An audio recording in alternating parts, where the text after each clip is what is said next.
And there we are. Hi, Alice McVeigh. Hello. I'm just going to start off with a topic here. You said, I love this. You said the permission to fail and daring to be who we really are. Wow. That's such a biggie. I know you and I are in parallel about this, but it's Well, such a we're kind of fantastic, in powerful parallel topic. universes, aren't we? We're in the same universe in a way because we both married a European and immigrated to Yeah, Europe, and we've got a lot in common that way also.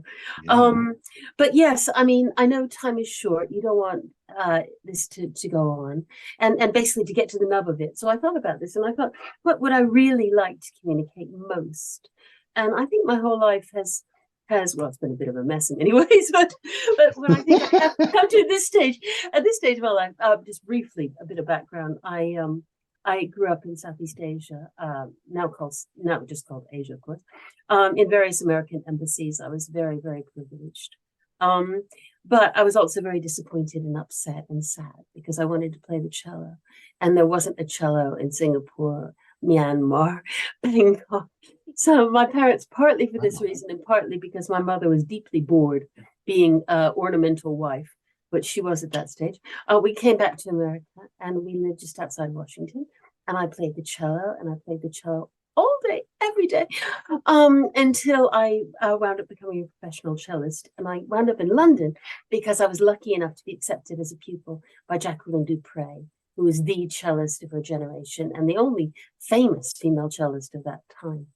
So I came here to study with Dupre for a year, married my husband who's English, and I've stayed ever since. That's over 30 years now. I've been a Londoner.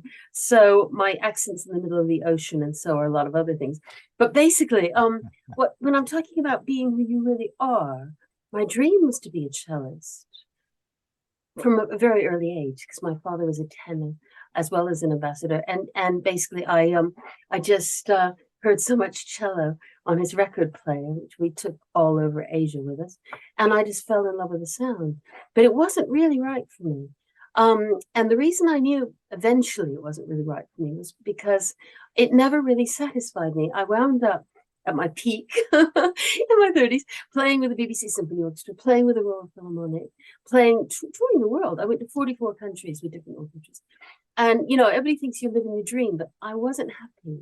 And the reason I wasn't happy was because a lot of people could have done, and indeed were doing, exactly what I was doing. I was being told what to do by a guy with a stick, and it was almost always a guy with a stick. I was being conducted. I was being told how to play, how loud to play, with what feeling to play. And I just felt I wasn't expressing what I wanted to do. And so I decided I was going to take the novel that I've always written novels. I've written my entire life since I was about 4. I wrote bad poetry. Anyway, my first novel I finished at 13, and that was even worse than the poetry. But I wrote rather a good novel in my 20s. And it was all about what it was like being in the London Orchestra. And the Sunday Times wrote, "All human life is here. The orchestra becomes a universe in microcosm." It was a pretty good book. And I was incredibly lucky with it because I got it picked up by Orion, a big 5 publisher. And they gave me a contract for 3 books. Anyway, I then screwed up because I got so depressed, partly because I was tired of being told what to do, and partly because I couldn't have a baby.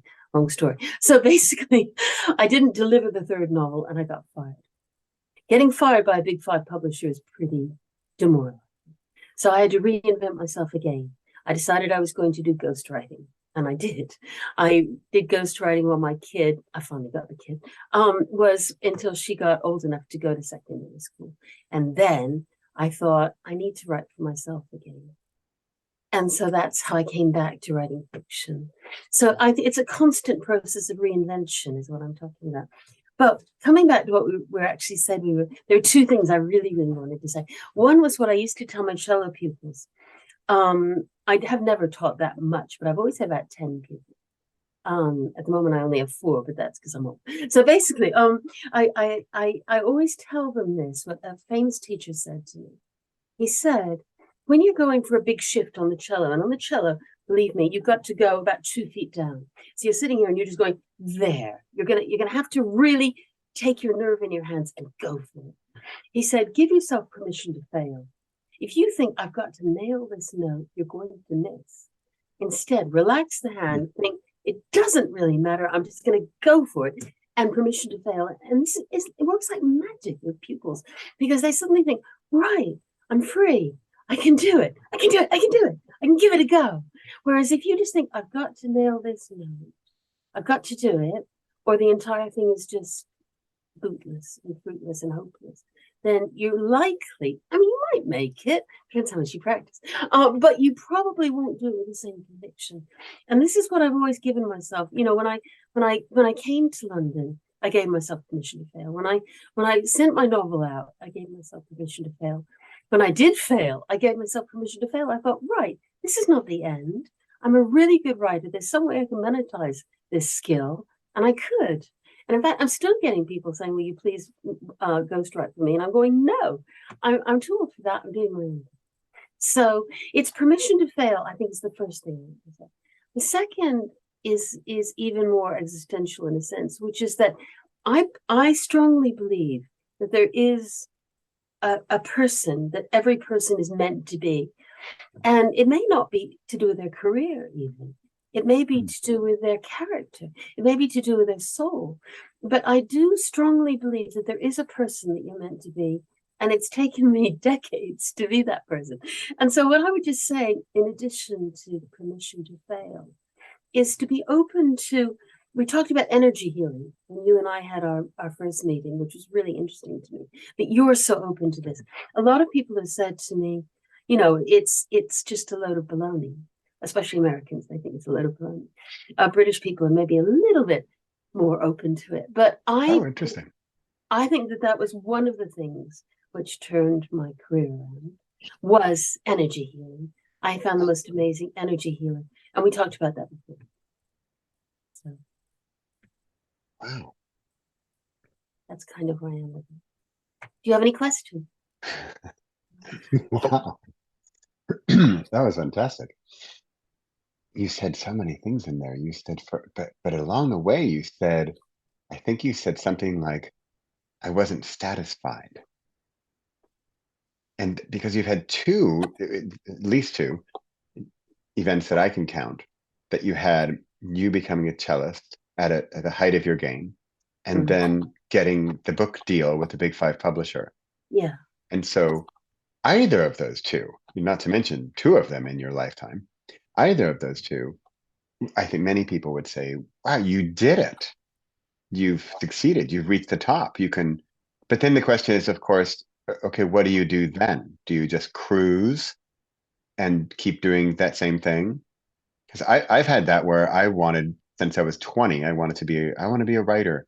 And then finally 6 years ago, we moved to Europe, quit the job, sold the house, left everything in the United States, moved to Europe, and I became a writer. And now for the past 6 years, I'm a writer. Yay. Yes. And I do believe in sort of the 7 year itch. And I'm almost at that 7 year, and I feel it.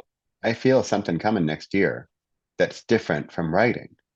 And yet, I'm curious about the word satisfied. It actually makes me think of my mother-in-law, because in Dutch, you're not supposed to say, are you hungry? You're supposed to, or are you full after dinner? Are you full in Dutch anyway? And you say, no, I'm satisfied.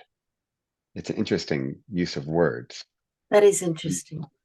It And reminds so me a little bit of my grandmother, who used to say to me, she was her manners were perfect. She was married to the chairman of the Joint Chiefs of Staff, General Maxwell D. Taylor was my grandfather. And she always said to me, she said, you must never clean your plate. You must always leave a little bit of food. So that's more polite to say that you subliminally to your host or hostess that you've had enough. And I always thought, what a waste. Because I love eating and I love cooking. And it's very much a sort of part of me is that part of it. But no, she was always, you know, she taught me a lot. She was an amazing woman. Both my grandmothers were amazing women. But I think that was interesting. She used to say, no, you must always leave a little bit. okay, I'm going to take that Yeah. and bring it back then to the cellist and the author. Yeah. And could it be that, and I'm going out on a limb here, but could it be that you finished your plate and there was nothing left? I think that's absolutely right. I'd gone as far as I could go on the cello. and I hadn't achieved my real ambition. You very politely said, you charmingly said, I completely succeeded, but I hadn't. I never wanted to be a solo player, but I wanted to be a principal. I wanted to be number one in cello, not number two or three or four, which I was quite often. I wanted to be the number one, the first cello, the principal. And I never actually was. Do you see what I mean? I Yeah. never actually succeeded in nailing that job as principal. So I wasn't satisfied, was I? Because anyway, no, what I was saying was, I think it's closer to what you said about the itch. I think that it's more, you sort of think, yeah, this is great. I'm going around the world. I'm in Japan with the World Philharmonic. Yes. And then you sort of think, am I number one? No, I'm not.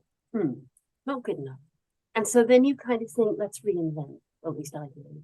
And so then you try your novel. If your novel doesn't completely work out for you, the first two did, the third one was rejected. Then you think, right, reinvent. You know? I just think that too many people kind of think, well, I'm not very happy with this. It's not exactly what I wanted, but that's life.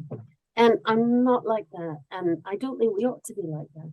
I think there is a person that everybody ought to be inside of them, and it's a different person for every person. But you can't kind of just sit back and say this is good enough if it isn't. That's where I am with it. Okay. On that one, Yeah, I a good friend of mine. I have a book idea together with her, yeah, and it's called Be the Cat. And I'm completely a dog person, not a cat person, but I like me cats. too. Yeah, And the cat, the joke, the story kind of comes from one of my books where I talk about, are you exactly what we're talking about here? Are you living the life that you are meant to live? exactly. And yet what I think happens is that we build that one single life we as humans have, according to your beliefs anyway. It depends on what you might think. But whereas cats, as the folklore goes anyway, have nine. Yeah, And so this friend of mine, Kristen, she she has reinvented herself many times. yeah, And I admire that about her. And I strive to follow in her footsteps to do those many things, which is why now I've been a writer for 6 years, going on seven. And next year, I am completely open to being the next version of myself, the next life of the cat. And I don't know if yes, there's nine or what, but it's a number. Maybe the number is as many or as few as you'd like. Because absolutely. I hear you. It's interesting. I hear I don't know if it's, you can tell me, is it frustration? Is it regret? Because I hear what you say. And of course, and remember, we talked about this a little bit, but I am musically negatively talented. They won't even let me they won't let me listen to the orchestra. So I am just in awe Yeah, that you play an instrument, period, is for me yeah. already a fantastical, wonderful thing. Thank you. That's lovely.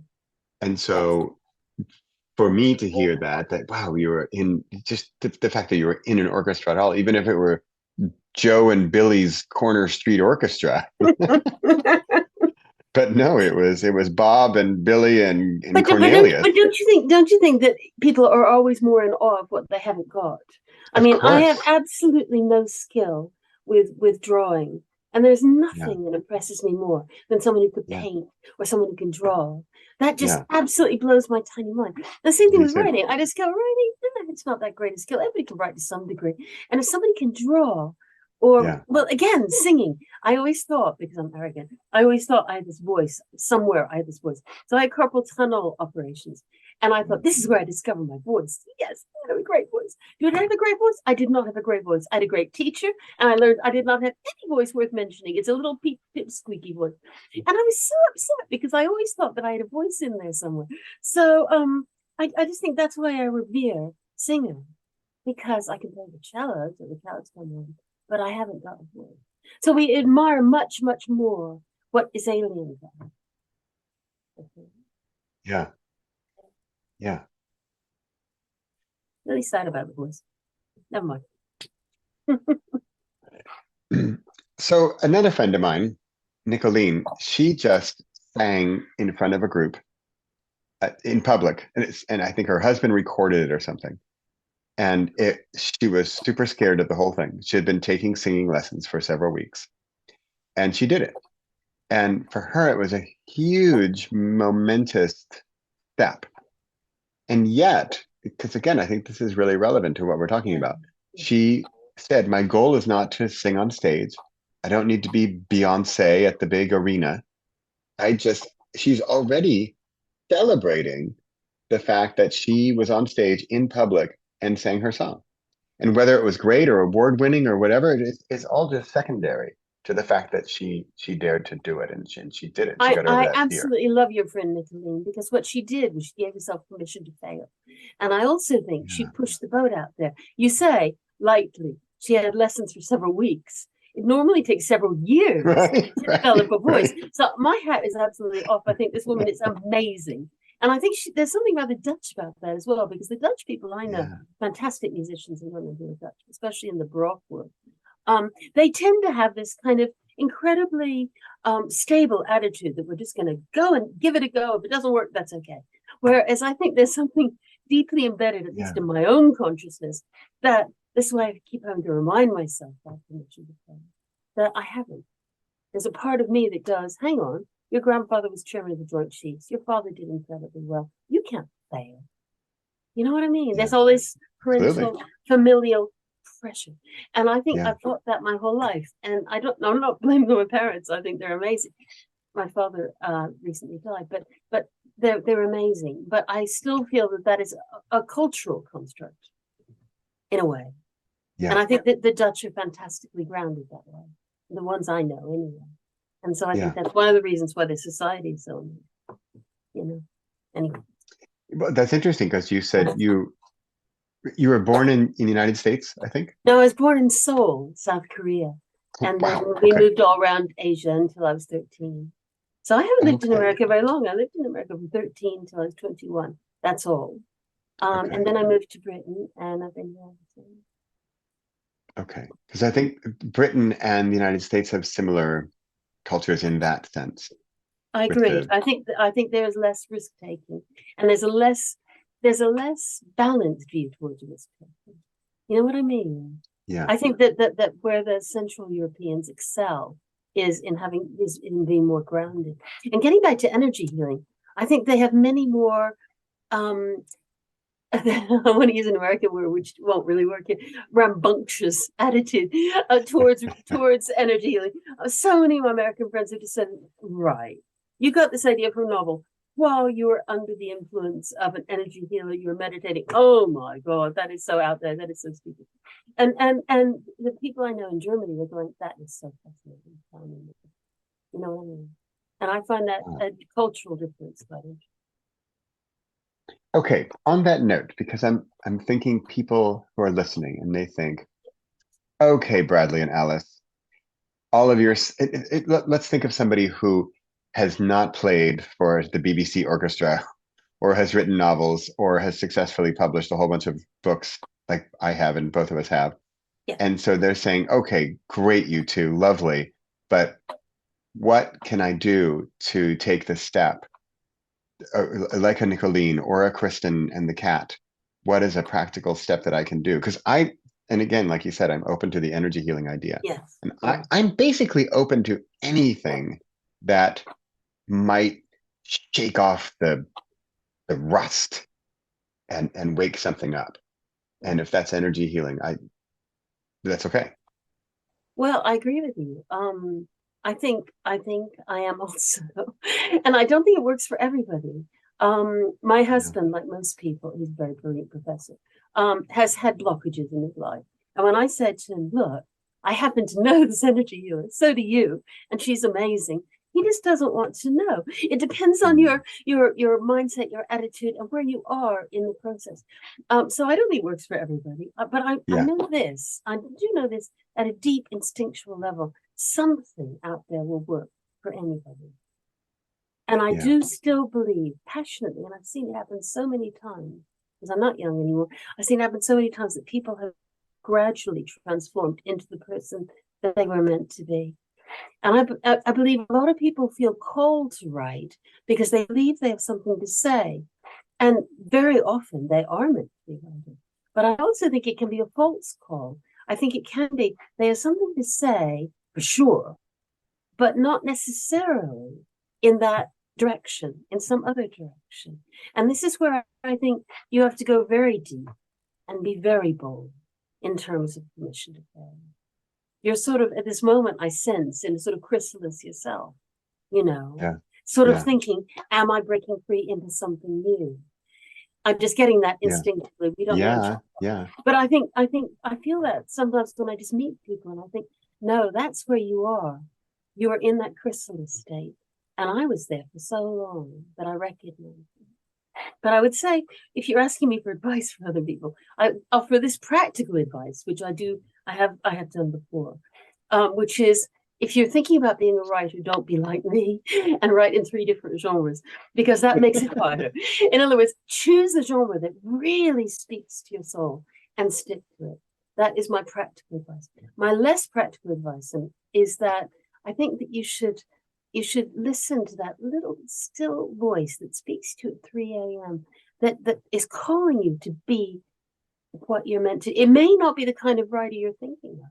I'm thinking of one writer in Mm. particular I worked with for a long time. She felt absolutely called, she thought, to write fiction. As a matter of fact, she's one of the most successful nonfiction writers that I personally know, and has been in the USA Today and lots of other important bestseller lists.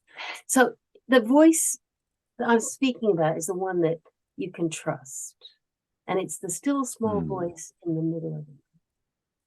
And that's the one. Don't let it get drowned out by everything else in you. I love that because the things that you mentioned as advice are both internal. True. There's practicing and listening to your own voice and then going forward with that, which I love and fully agree with. I would add that once in a while, be open to another person's voice. So, for example, this Kristen, or for me, it was 10 years ago, the guy pushing me to write for 30 days in a row and allow and accepting that invitation Yeah. for change. Even maybe it sounds crazy, like that guy 10 years ago. I didn't know 30 days of writing would change my life. No way. If I had known it was going to be such a momentous occasion, I Yeah. probably wouldn't have done it because I would have been too chicken. I'm But sure I that's not just true. But I also feel that yeah, it's but something like that. It hits you when it hits you like that. You are meant to hear it. You were meant yeah, to hear that, and you were meant to internalize it. And you were meant to really listen to it. yeah, Probably he wasn't the only person who's ever told you something like that. And at these other points, you weren't quite ready. You weren't quite ripe for it. yeah. I do think that. Anyway, Which visual guy that I am, I see immediately these two. We were talking about frequency. yeah. I see these two lines and they intersect. Yes. Yeah. And so it's energy and time. Yeah. And maybe it's even 3D, and then there's me, and then there's energy and time, and then there's this other guy who comes in at that moment Yes. and pushes me into Yeah. action. Exactly. I Or for think you, that's it so was the deep. energy healer. Yes, it was. It was partly the energy here. But Yeah, again, I had to be open at that point. I had yeah, to free myself yeah, from all these barriers of self-doubt and just allow myself to hear it. And allow myself yeah. not to feel stupid when I came out from under this meditation and said, I just had the most bizarre experience and this book is coming to me. Yeah, and you could have brushed it off. I could have, yes, I could have just said, "Wow, that was weird. Let's just move on." But I didn't Yeah, because at that point I was open to it, and I give myself credit for being open to it. But I also think that I would urge people to be open to it, and at least to give it a chance to speak to you. If something is yeah, out there, it will keep trying to get through. yeah. Oh, I think. Okay, I'm gonna wrap this up with a tiny Yeah, little story from 2 days ago, which I think you will really appreciate because it's that's right up our alleys. I was in Dusseldorf for the yeah, Christmas markets, and on Sunday morning, I had to move our car to a different place so I could charge it. And I had this like 8.5 by 11 or A4 piece of paper in a plastic sheet that was from the hotel that was like a parking permit. yeah, And so and I needed to give it back, of course, to the hotel. So I went and moved the car, and then I put the paper, big paper. I only folded it in half so it stayed big, so I wouldn't forget it. I put it in my big giant jacket pocket, And then I decided, oh, I should go discover the city and find a place where we can have breakfast when my family finally wakes up. So, uh, 4 hours later, I'm at the hotel and they say, "Hey, do you have the parking permit?" And I couldn't remember where it was. And so I said, "Oh, it must be in the car." I went to the car, but I was pretty sure I brought it out of the car because I remember putting it in my jacket. And I thought, I walked around this town for an hour. Yeah. And the This markets, the Christmas and the markets. people and Yeah. wind and leaves and Yeah. I thought, We lost it. I never I'm No. my first thought was money. They're going to charge me for this thing because I lost it. And so I just kind of I let go and I started walking. And 2 blocks, block and a half, I look down to the left for some reason, and in a bundle of leaves, Yeah. upside down, was the So parking what you permit. were looking for. Isn't that amazing? Of the hour I walked around in a busy, bustling city. So this is for me, this was a moment. And I'm again, I'm saying it to you also because of this exact thing. That energy healer for you, you could have brushed her off and said, "Oh, well, that's weird, so I'm not listening." And me, I could say on a very practical level, "Bradley, yes, of course you found it. You retraced your steps, and that's logical that you found it." I could say that. Or I Yeah. could say, "What if Yeah. there was the slightest, even if it's 0.0001% of whatever you want to call it, Yeah. magic, pixie dust, Serendipity. Yeah. serendipity, Yeah. whatever you want to call it. Yeah. And what if that little bit exists?" It does. There's no question it does. Yeah. You Yeah. know. You and I say, yeah, what if I asked my dad, who also passed away? I don't Yeah. know. Well, in Right. his last months, he was getting a lot more open, but Yeah. open, it's really it. It really starts with open, It is. as It starts quoting with it. being open to everything and just not to just dismiss stuff and then just Yeah. see what happens. What have you got to lose by being open? You have nothing to lose by being open. Yeah. And you Yeah. might That's have it. so much to gain. And so that, along with permission to fail, along with just thinking, what if? That's just a big thing for me. Yeah. It's been a great pleasure talking. It Really has. It enjoyed has. it. I love this. It starts with open. I'm thanking Edwina, another friend here, Yeah. who has a book with that title, Yeah. and it starts with open. So thanks to come back full circle. The permission to fail starts with open. This has just been a pleasure. It's been a great pleasure. Thank you so much. Yeah, and we're Yeah. leaving something on the plate because I That's feel we have so much more to talk about. We have more Well, plate. let's talk again. If anyone is Yeah. interested in my books, Alice McVeigh, spelled McVeigh, and they're mostly on Amazon. Some of them are elsewhere as well. And I just love talking to you. So let's keep in touch. Yeah, absolutely. Great. It's been a pleasure, Alice. Thanks so much. Take care. Have a lovely day. Thanks. You too. Bye.